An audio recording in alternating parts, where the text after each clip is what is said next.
Lumaki man sa hirap, salat sa karangyaan. Pinalaki sila ng kanilang mga magulang na may takot sa Diyos, mapagmahal sa magulang at mga kapatid. Masasabing isang yaman ng mga magulang na makita ang magkakasundo at nagmamahalan ng mga anak. Ngunit sa isang pamilya, kahit anong ganda ng pagpapalaki sa kanila, may lumalabas pa ring black sheep sa pamilya. Dahil sa pagmamahal sa kapatid, nagawang sumunod ng kapatid sa syudad upang gawing pambayad utang lamang pala na nakababatang kapatid sa taang pinagkakautangan nito. Sa isang taang walang pugso at makapangyarihan sa mundo ng mafia, ang tinaguriang Mafia King ng samahan. Makakaya kaya niyang takasan ng tinaguriang Mafia King, lalo na kung malalaman nitong nabuo nila ang pinapangarap na tagapagmana nito? Halina't samahan niyo po ako sa panibagong kwento na magbibigay ng kilig at inspirasyon. Mag-iiwan ng tatak ng isang pambihirang pagmamahal sa kapatid, sa anak, at kung paano baguhin ang isang pag-ibig ang taang walang puso at hindi alam ang salitang pagmamahal. Hindi siya halos makatayo at pakiramdam niya umiikot ang kanyang paligid. Gusto niyang bumangon pero hindi niya magawa, kaya't nanatili lang siya sa hinigaan. Dim light lang ang paligid at di gaanong maliwanag kaya wala siya masyadong maaninag. Tulong po! Kung may tao man dyan! Nangihina ang kanyang boses. Akmang tatayo siya na mamalay niyang may kamay na humahawak sa kanyang hita. Di siya makapagprotesta nang bigla itong sumampa sa ibabaw niya. Akma niyang isisigaw pero mabilis na nalakpan nang matigas itong kamay ang kanyang bibig. Kahit na nalabo na aninag niya ang hulma ng katawan ng lalaking nasa ibabaw niya. Malaki ang pangatawan nito kumpara sa kanya. Isang suntok lang nito paniguradong hihimatayin siya. Hindi siya makagalaw dahil sa bigat nito at pakiramdam niya. Mas dumoble ang lakas nito gayong nanghihina siya. Shh! I hate noise! Masuyong bulong nito sa kanyang tenga. Kinilabutan siya dahil doon. Kahit kailan wala pang kahit na sinong lalaki ang nakahawak sa katawan niya. Wala pa siyang kahit isang nakarelasyon dahil nakafocus ang atensyon niya sa pag-iipon para makasama niya nakababatang kapatid.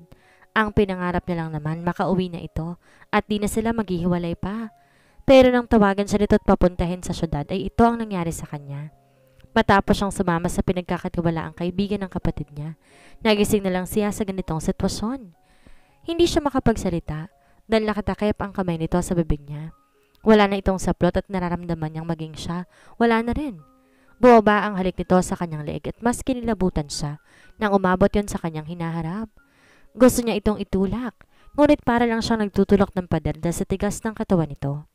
Humagulhol siya pero tila wala rin sa sarili ang lalaking kasama niya dahil hindi man lang nito pinakinggan ang mga hikbi niya. Ilang saglit nagsimula na siyang mataranta nang simulan nitong ihiwalay ang kanyang binti. Napasigaw siya sa takot ngunit nakulong lang ang mga sigaw na iyon sa palad ng lalaki. Stay! Anito sa bariton ng boses. Kahit nahimigan niyang banta sa boses nito, hindi pa rin siya nagpaawat doon. Isang kamay lamang ang gamit nito upang itaas ang dalawang braso niya sa kanyang uluhan. Ganon ito kalakas. At hindi niya inakalang mas lalakas pang sigaw niya nang tuluyan siya nitong maangkin. Walang ingat ang lahat ng kilos ito ni hindi nito inisip na sobra siyang nasasaktan. Para siyang hinahati sa dalawa dahil sa nararamdamang sakit. Dahil sa halo-halong nararamdaman, biglang nagdilim ang kanyang paningin at wala na siyang alam sa mga sumunod na nangyari. Nagising siya sa sinig ng araw na tumama sa kanya nakasarang mga mata. Nangihina man at nanginginig sinikap niyang kumilos at nagulat na lang na makitang katabi pa rin niya ang lalaking gumawa ng kahayupan na iyon sa kanya. Kagabi. Kung gabi malabo ang itsura nito ngayon, kitang-kita niya ng buong mukha ng lalaki. Hindi maitatanging nakakamangha ang itsura ng lalaki. Mamasal ang katawan at malapad ang dibdib at likuran nito. Mukha itong banyaga, pero hindi mabubura na maganda nitong mukha ang ginawa nitong kawalang hiyan sa kanya kagabi. Kahit naiinis siya dito, hindi niya ugaling manakit ng tao. Hindi siya ganun kabayolente, kaya kalaunan pinili niya na lang pulutin isa-isa ang mga damit na nagkalat sa lapag. At nang masulipan niyang dugo sa bedsheet, bigla siya nakaramdam ng kahihiyan sa sarili. Sinuot niyang damit kalaunan at labag man sa loob, tulalang lumabas siya ng silid na iyon. Ngunit hindi niya inaasang makakasalubong niya ang nakababatang kapatid sa pinto ng mismong silid. Nagsimula na naman siyang humagulhol ng iyak at niyakap to. Huwag dito, tara't mag-usap tayo sa ibang lugar. Hinila siya ng kapatid. Humantong sila ng isa pang silid sa kabilang pinto lamang sa pinanggalingan niya. Danica, tulungan mo ko. Tulungan mo ko pakiusap. Nagpapanik siya habang nagsasalita. Ngunit hindi niya napansin ang kakaibang kalma sa mukha ng kanyang kapatid na parang walang nangyaring masama sa kanya. Relax lang, okay? Hinawakan pa siya nito sa balikat. Doon siya natigilan na sabihin nito yon. Relax? Alam mo ba ang nangyari sa akin? Ginahasa ako, Danica. Ginahasa ako. Gusto niyang isampal dito ang nangyari sa kanya. Kasi kung makareact to, parang normal lang ang mga nangyayari. Parang wala tong pakialam sa mga nangyari sa kanya. Nandun na tayo ate, kaya relax. Natulala siya sa sunod nitong sinabi. Napaatras siya dahil hindi siya makapaniwala at tila hindi niya nakilala ang babaeng kaharap. Hindi mo ba alam na sobrang yaman ng lalaking yon? Kapag binayaran niya tayo ngayon, siguradong uuwi kang may lilibuhin. Sa pitaka mo, ayaw mo ba nun? Tapos sa atin naman tayo dito eh. At gumisi pa sa kanya. Alam mo? Mula sa sarili niyang tanong. Nagsimulang manginig ang kanyang mga daliri. Ano ka ba ate? Pagkakataon lang yun eh. Kapag nagkapera ka, pwede mo pang gawin ang lahat ng gusto mo. Paulit-ulit niyang sinasabi na hindi siya bayolenteng tao, pero lahat na narinig niya sa kapatid dahilan ng paglipad ng kanyang kamay sa pisngi nito. Nanlaki ang mata nitong napahawak sa kabilang pisngi. Pagkababae lang? Alam mo ba ang mga sinasabi mo? Nahihibang ka na ba talaga, Danica? Binuhos niya lahat ng lakas sa sigaw niyang iyon. Kahit pagsigaw man lang mailabas ang lahat ng mabigat na bagay na nakadagan sa kanyang dibdib. Alam mo ba ang mga sakripisyo ko, Diana? Para lang makasunod sa'yo dito? Hindi mo alam ang lahat ng hirap na dinaanan ko. Para lang masundan ka dito dahil inaakala ko. Pinapunta mo ako dito dahil... Ano? Dahil akala mo mayaman na ako? Naakala mo marami na akong pera? Puto nito sa sasabihin niya. At nagbitaw to ng hilaw na tawa. Wala akong pakialam kung anumang sakripisyong sinasabi mo. Ang importante, mabayaran ko ang dealer ng shabu na pinagkukunan ko. Nagulantang siya sa narinig. Ano? Hindi mo alam kung anong pakiramdam na hindi nakukuha ang mga gusto mo. Mababaliw ako kakaisip, alam mo ba? Nanlisik ang mata ng kanyang kapatid. Bumuhos ang luha sa mata niya habang pinagmamasdan to. Tila gusto niya itong kaawaan at saktan dahil sa mga pinagkagawa nito sa buhay. Pero kilala niya si Danica. Hindi ito ganoon dati. Marami itong pangarap. Hindi ganito ang Danica ang nakilala niya. Sumunod ako dito dahil inakala kong sasama ka na sa akin. Ay nakala kong uuwi ka na at magkasama na tayong titira sa probinsya. Maayos na ang buhay ko doon at kaya na kitang pag-aralin. Nilapitan niya to at balak na hawakan sa braso. Ngunit agad tong pumiksi at tila takot na magpahawak sa kanya. Hindi. Hindi ako uuwi sa probinsya. Hindi ako sasama sa'yo. Dito lang ako. Malakas itong sigaw na pumuno sa buong silid. Gusto niyang lumuhod sa harap ng kapatid para sumama to sa kanya. Nakikita niyang hindi maganda ang dulot ng pagpunta nito sa syudad. Hindi kaya nakonsensya niyang iwan ito na mag-isa, lalo na sa ganitong kalagayan. Hindi pa huli ang lahat, Danica. Umuwi na tayo pakiusap. Pangako gagawin kong lahat para di ka na bumalik sa syudad at magtrabaho. Inawakan ito sa braso ngunit agad itong pumiksi. Hindi. Nang akma siyang lalapit ulit dito, bigla siya nitong itinulak. Natumba siya at napasubsob sa makintab na sahig ng hotel room. Nakikita mo ba ang paligid mo? Minuestra ni Danica ang buong silid. Nakakatulog ako sa mamahaling hotel at mamahaling pagkain. Hindi kamoting kahoy ang kinakain ko dito. Gusto mo akong bumalik sa probinsya? Bigla itong nagbitiw na nakakainsultong tawa. Hello? Ayoko maging katulad mo, no? Tingnan mo nga yung sarili mo. Halos hindi ka pa makabili ng bagong damit. Wala ka pang anak pero mukha ka lang ng anak ng 10. Patuloy pa nito. Di siya makatayo sa panghihina.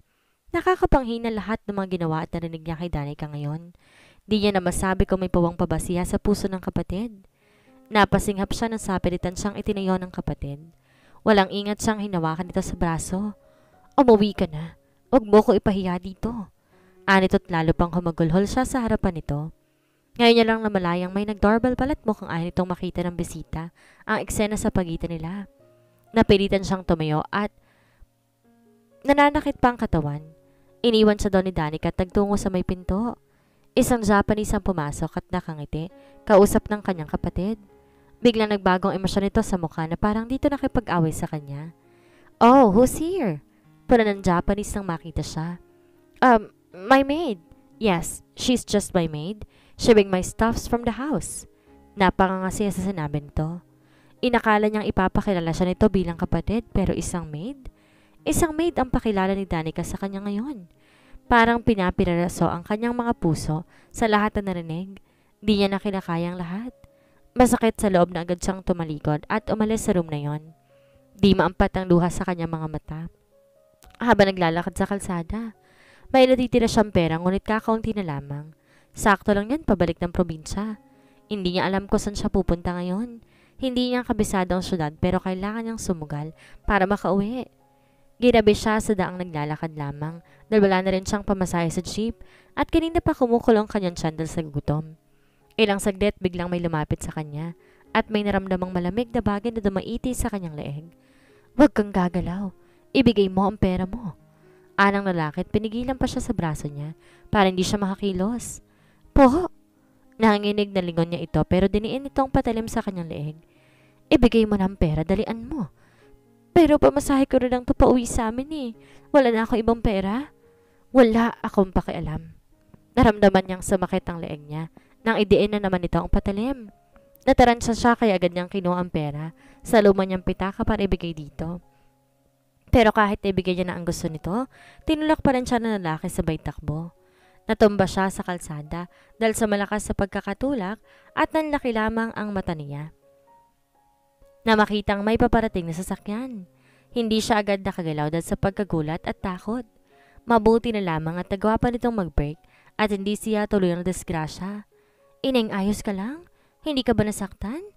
Isang matandang driver noong sumakay ang lumabas agad sa minamanehong itim na kotse. Tulala pa rin siya. Kalaunan napaiyak siya. Natarantang inalo siya ng matandang driver. "May masakit ba sa'yo? Tinamaan ka ba?" Umiling siya. "Hindi naman po. Gabing-gabi na, saan ka ba pupunta?" "Sa bus terminal po." Nagsalubong ang kili na matanda. "Naglakad ka lang?" Tumango siya. Hindi makapaniwala ang matanda sa sinabi niya. Medyo distansya siya sa bus terminal. "Tara na, ihahatid na lamang kita.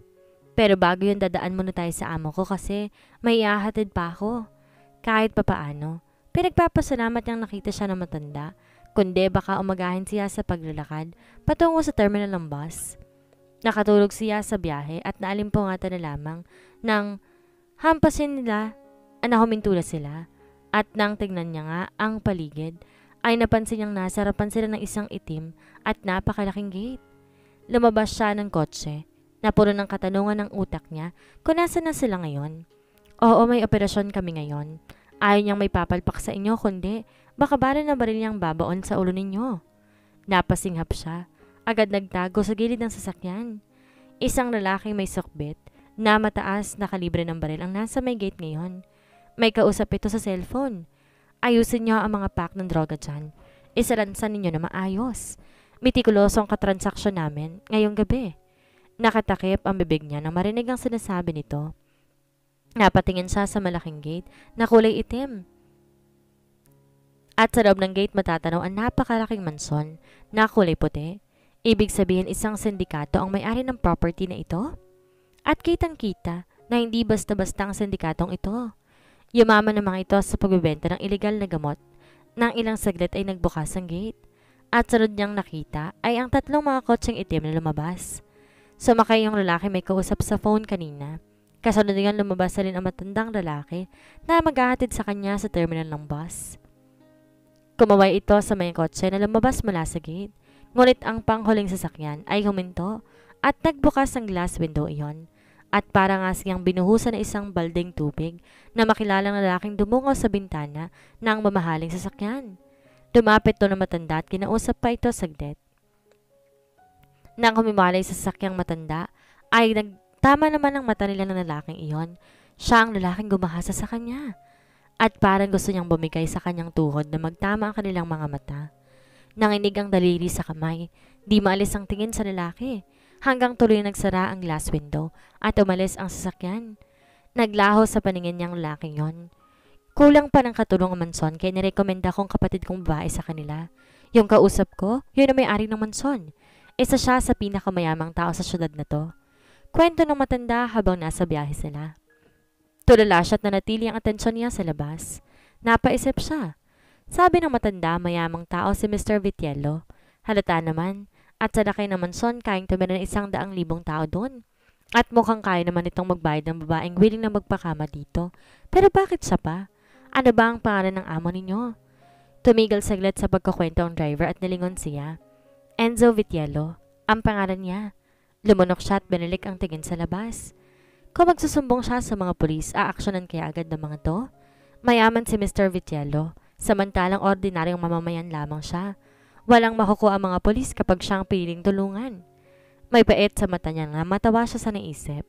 Siguro kung ang kapatid niya isusumbong niya, panigurado makukulong yon. Dahil tulad niya, hindi naman mayaman ang kapatid niya. Pero ang mga taong responsable ng lahat, malaya pa rin nakakapagbenta ng iligal sa labas ng rehas tulad ni Enzo Vitiello. Sabi nga nila, ang hustisya para lang sa mayayaman. Walang ibang pwedeng gawin kundi manahimik na lang at magpakalayo-layo. Dahil tila inilasan siya ng karapatang magreklamo ng mga taong mas makapangyarihan kaysa kanya. Bakit ka nga pala naglakad lang kanina nung nakakita kita, Ineng? Wala po akong pamasahe para sa jeep. Ninakawan ho ako ng mandurukot. Napailing ang driver. Doon lang siya natauhan na maalalang wala pala siyang may bibigay sa matanda. Tatay, wag mo na lang pala akong ihatid. Wala din naman akong pamasahe. Dito na lang po ako sa tabi. Sinulyapan siya ng matanda sa salamin. Ano ka ba naman? Gabi na't nagkalat ang mga masasamang loob. Iyahatid na kita sa pupunta at may kakaunti pa naman akong pera dito. Yun na lamang ang pamasahe mo. Gusto niyang maiyak sa narinig. Inakala niyang tuloy na siyang mamalasan sa araw na yon. Mas talo siyang nahiya na mag-abot ng 300 at isang supot ng pandesal na anito iuuwi sana sa matanda sa bahay nito. Pero kanina pang narinig ng matanda ang pagkalam ng kanyang sikmura, kaya inisip ng matanda na gugutom siya. Wala sa sariling natulala siya sa labas ng bus habang binabagtas ang kahabaan ng public highway. Ang mga nangyari tila magiging bangungot sa babaunin niya pabalik sa probinsyang pinanggalingan niya. Wag! Maawa ka! Sigaw ni Serena at agad na pabalikwas ng bangon. Pawis na pawis siya at niyakap ang sarili. Naranaginip na naman siya. Simula na makabalik siya sa probinsya mula syudad, parati na siyang dinadalaw na masamang panaginip na yon. Si Enzo Vitiello, ang parating laman ng bangungot niya. 4:00 ng umaga, wala siya ibang nagawa, kundi bumangon at mag-ayos ang sarili. Isang buwan ang dumaan pero tila sariwa pa rin sa utak niyang nangyari. Napatingin siya sa kalendaryo at petsa. Magdadalawang buwan na pasimula nang umuwi siya galing syudad at mukhang magtatapos na naman ang buwan na to, di siya dinadalo ng kanyang monthly period. Nagpatuloy lang siya sa pagkain. Naisip niya baka may abnormalities na ang cycle ng kanyang menstruation ngayon. Nagbadali siya at kailangan niyang agahan ngayon dahil may pasok pa siya sa isang karinderya. Kaya lang akmang tatayo na siya na makaramdam ng pagbaliktad ng sikmura.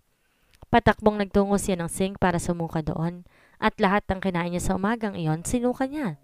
Nagtatakang umupo siya sa upuan. Ano bang nangyayari sa akin? Napatanong siya sa sarili. Masama ang pakiramdam niya pero kailangan niyang pumasok.